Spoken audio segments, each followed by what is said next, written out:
Hi, and welcome to another episode of the Marion County Children's Services Podcast. My name is Elizabeth Moore. I'm the Foster Care and Community Engagement Coordinator. And here with me today is Dr. Timothy Prater. I'm not sure how to introduce you because you have a lot of different roles in my life. So I'll let you go ahead and introduce yourself and say who you are. Yeah. So officially Dr. Tim Prater. I am a chiropractor at Denton-Prater Chiropractic Natural Health. That is on Main Street, kind of over by Domino's and the car wash over there. So that's where me and my wife, Colleen, practice during the day. And then in the mornings and the evenings when we're not at the office, we reside here at Pure Function CrossFit, where I'm the head coach / trainer and get to hang out with cool people like you. Sure, that sounds good. So we're going to have some interesting conversation. I've been wanting to have Dr. Prater on so that we can have conversation about taking care of yourself. So obviously this has been an extremely stressful year for everyone, not just people, but for everyone. And then we're also going into the most stressful time of the year. So we at the agency are, in the community, we're really trying to help families. And so my hope is that some of the message that we get across today will certainly be helpful for families out there. So why is taking care of yourself important? This is the kind of general spiel I tend to give people at the office. Because like I said, what we do is healthcare, whether we be at the office or the gym. And that's why we kind of have a CrossFit gym, is because it's a continuum or a spectrum. Like disease literally means like lack of ease, or that's illness. And then most people try to get to kind of wellness. And as a fitness, by biological definition, is the maximum expression of your genetic potential. So that's cool. Always striving for that. But that's the gym. That's the fun stuff. And then but if you're kind of broken, we have to focus on the controllables. Right? And so that's why I told you, stress is not necessarily a bad thing. Everything that makes you grow, learn, change, that's all stresses. The stresses that feel like they're out of your control are the ones that make you freak out. So I always tell people there's 4 things that we can focus on that you can always control. The first one is how most alive you are is just being able to breathe and how to do that. The second is movement. You're a human. I tell people all the time, you are a mammal. This is not nature. So you need to go somewhere that you can act more like a human being and not a human sitting. 3, you need to put good fuel in here. And then 4, you need, and I joke at the office, I say, whatever flavor Jesus you need, but some sort of community, spirituality, internal self-care too. And that you can be just a good friend to talk to, or it can be a church or a counselor, but you need to feed your lungs, your belly, your brain, your body. Yeah. So I think those 4 things are things that, especially if you're taking care of someone else, we allow to just kind of let go. Oh, absolutely. And they're the first things to go. Yes. Like, so you get stressed and you immediately don't cook, you don't work out, you don't talk to people you need to. And I'm sure you do, but like, as a doctor, it gets to the point, and this year has been tough and hard. I tell you, you're all putting yourselves on islands, and none of you are actually alone. Like, we're all going through the same crap, but when you feel that stress, it's human nature to kind of retract. And the things you need to do are plan your food, make sure you're getting a scheduled workout in. I tell people, everyone has a certain number of things that you need to do to make your kind of base minimal need requirements. And so we use like my multivitamins, is my example. Like that should kind of fill in the spackle of the gaps that you don't get nutritionally. Mm-hmm. Well, there's a movement vitamin you need. There's a spiritual vitamin you need. And there's a respiratory vitamin you need too. And everyone's is a little bit different, but they're pretty simple. Yeah. If you can learn how to fix those, you can get a little bit in there. So we talk a lot at the gym of movement, obviously, but we do a lot of breathing.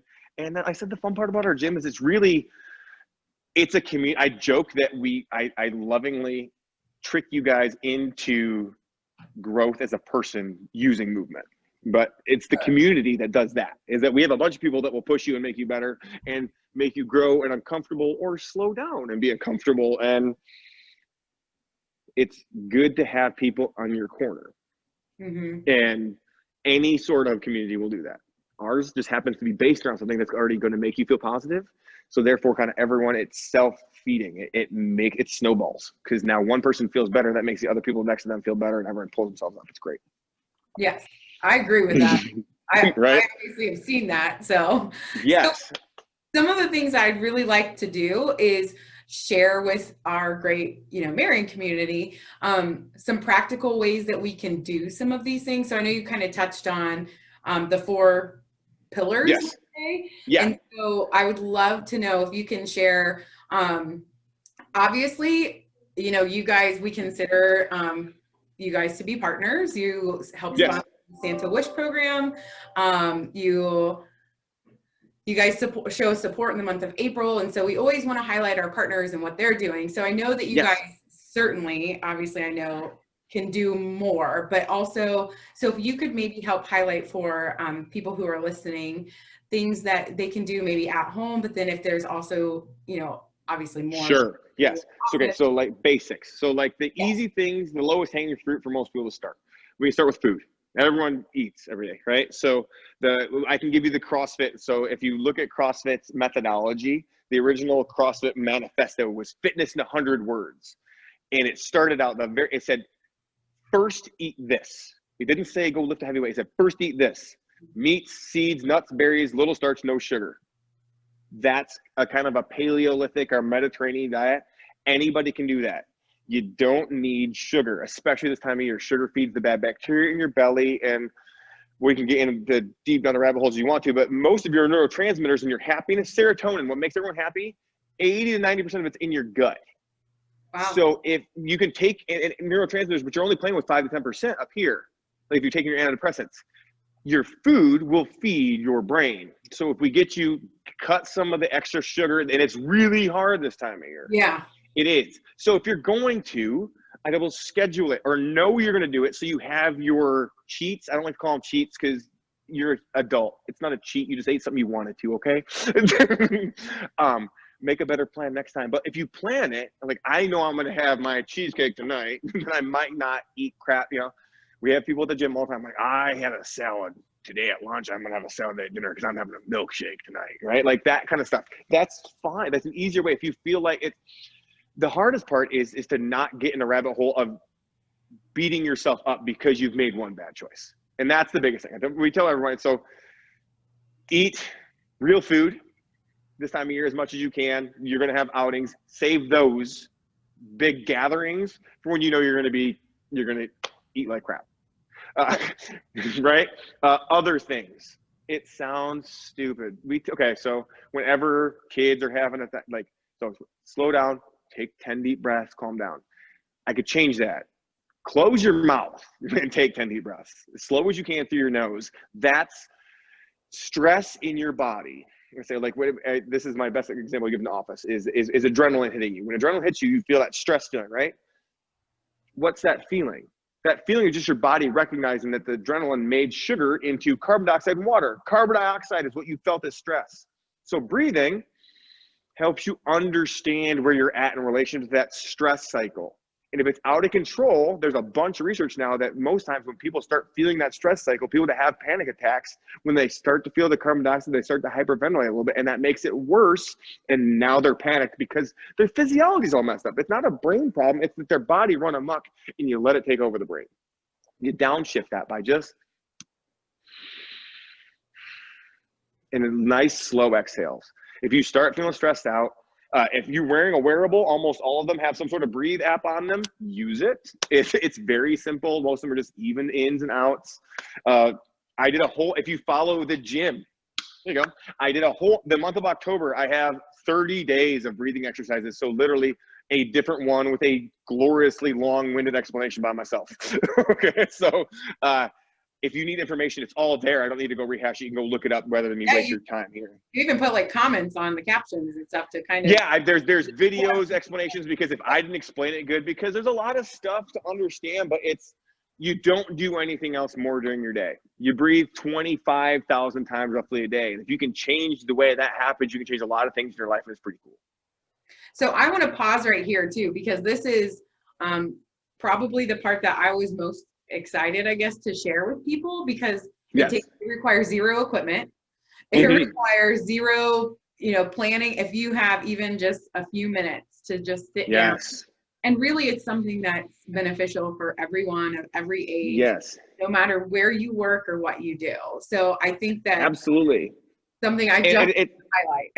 Yeah, I joke at the office, but like for people that have pain, that whole being human thing, like your whole trunk is involved in a natural respiratory cycle. Like your ribs are all supposed to expand, your abdomen is supposed to expand. It's supposed to move, but when you sit in a desk and you just don't move, you're literally just not expressing this potentially your body wants to express. And the more, that's part of it, is that the more you feel all the things you're supposed to feel, the less noise your body feeds your brain. That's all chiropractic does. So in the office, when we adjust you and we crack a knuckle, or like we make that little adjustment, that little gas that comes out of that joint, it resets the proprioceptors around that joint. So that joint feels all the feelings for a minute, and then it feels happy. Because if it doesn't know what's going on, it's all tight to protect itself. So just opening your body up and moving will make you feel less heavy mentally. Plus, as I said, like carbon dioxide and blood flow are almost everything. That's the humanness that we forget about. Like your metabolism, everyone's worried about like heart rate or blood pressure. All it's doing is moving fluids so that you can metabolize sugar and oxygen differently. So if we can utilize those better, and your body is less stressed because it has to use less work. It's very simple in application, and it has huge implications. Great. So nutrition, breathing. What's next? Movement. Like I said, so like movement is, okay, so this, like, you don't have to come to the CrossFit gym. I'd like everyone to come to the CrossFit gym because I'm selfish and like to hang out with people. But I know if you could. So when CrossFit has a really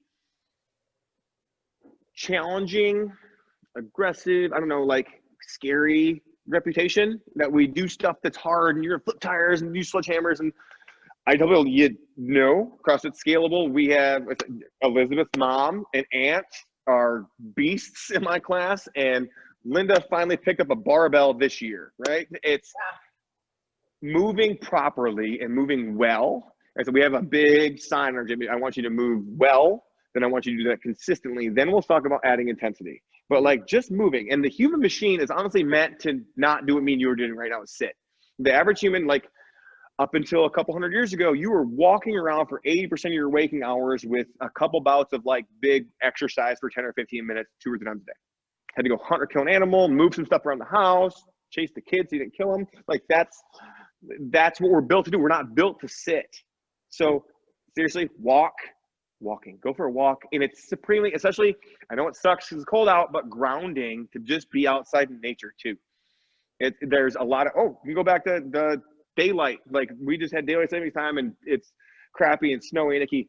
Seeing the sunrise and the sunset with your own retina, if you want to feel better, helps to set your diurnal clock so your body knows where you're at in your day. So if you have like third shifters, we have a lot of third shift workers around here, hospital workers, nurses.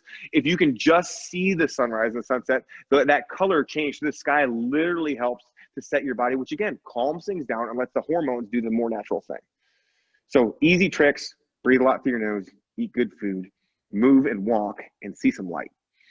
And then the community is, I want to tell people to come, but you need someone.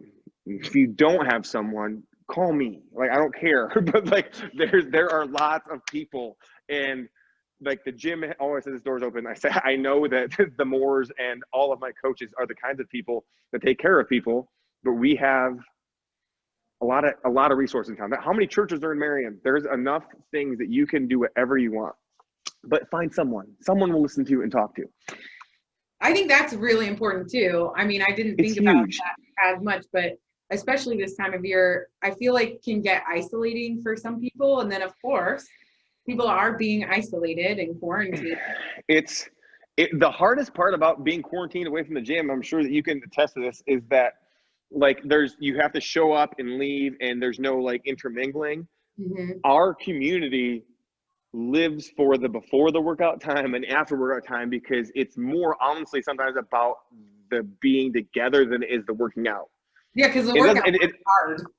Yeah, exactly. But that's it. It's almost like it's like a very gentle version of the army, like your little band of brothers. You all do the crappy thing. And that's why I say I'm the dark night of fitness. I'll make you do a bunch of stuff that you're gonna hate. but you'll get better through it. And in the end, you'll be better. You can still hate me. It's fine.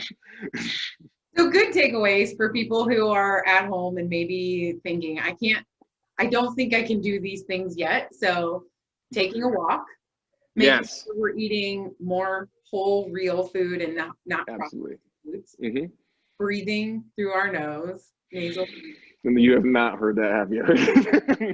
Elizabeth hears that from me constantly. And of course, the community, which is something that we are always supportive community. You know, that's our statements here at the agency, is we're certainly always looking on how we can connect people to different resources. And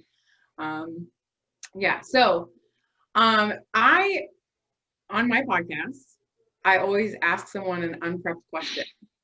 Nice. So I'm ready. First time I've ever gotten that response. So my question for you, and what I'll do is I'll ask you the question, and then I'll talk to everybody for a minute, and then I'll come back. So it gives you a little bit of time to think.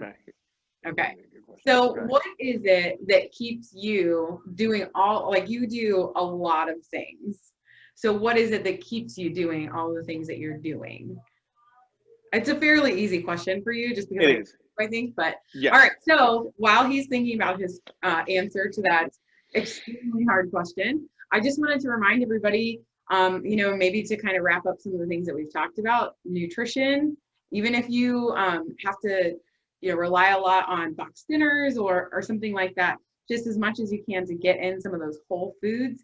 Taking a walk can be awesome, and the nasal only breathing. So maybe while you're walking, kind of pick up the pace a little bit, breathing through your nose, and then finding support. So whether the support that you have is someone natural, a neighbor, a friend, a family, if you don't have that, reach out to our agency. We can help connect you. Myself personally, that's my job. I'll help connect you with the resources that we have in town. Go back and look at some of the other podcasts that I've done and see, some of the resources that we might have available for you that would be beneficial. The Adam H. Board, Marion County Board of Developmental Disabilities, Family and Children First Council, Marion Mentors. We have so many great resources in Marion of people who want to help you and be your supportive community. So, are you ready? Yes, absolutely. All right. So what keeps me going? Yes. Okay. It is my firm personal belief that every one of us is put on the planet to share something.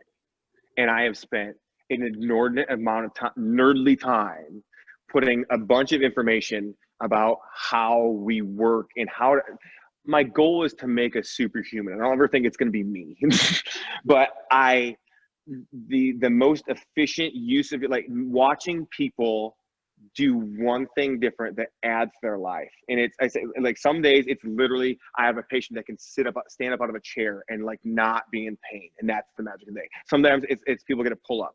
Sometimes it's my daughter does a good drawing, but there is constantly people willing to, you can learn from and you can teach everyone, and sharing that knowledge. And I'm very lucky in that I get to spend my day making people's lives better with the things that I love. So it's really easy. Passion.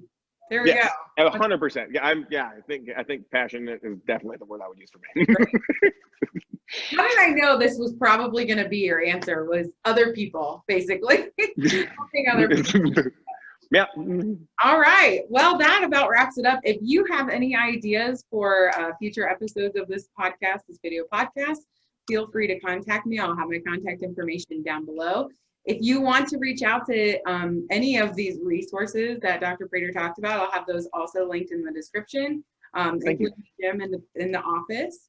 And as always, have a great week. Thanks. Thank you.